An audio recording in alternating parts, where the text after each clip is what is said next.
اعلیٰ حضرت کو بھی لوگ اپنے حساب سے مانتے ہیں، کوئی 10%، کوئی 50%، کوئی 80%، جس کو جتنا راس آ جائے۔ مثلاً اعلیٰ حضرت کی یہ عبارت تو بہت اچھی لگتی ہے کہ سید بد مذہب بھی ہو اور اس کی بد مذہبی حد کفر کو نہ پہنچے تو اس کی تعظیم کرنی چاہیے، لیکن ساتھ یہ بھی تو فرق کرو کہ تعظیم تو کریں گے نسبت نسب کی، لیکن بد مذہبی سے برات کا اعلان بھی کریں گے۔ یہ نہیں بیان کرتے۔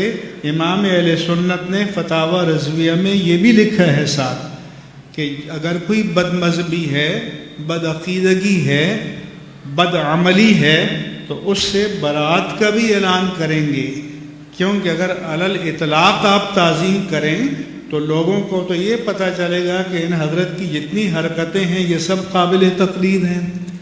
تو اس لیے مسئلہ یہ ہے کہ ہر ایک کو اپنا من پسند چاہیے، اور اپنے مزاج کے خلاف ہو تو پھر وہ نہیں چاہیے۔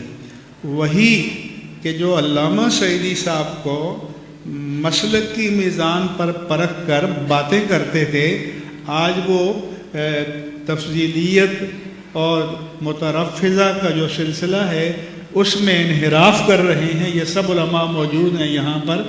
تو اب ہم پوچھتے ہیں کہ حضور آپ کا ابرالعزم اب کہاں گیا؟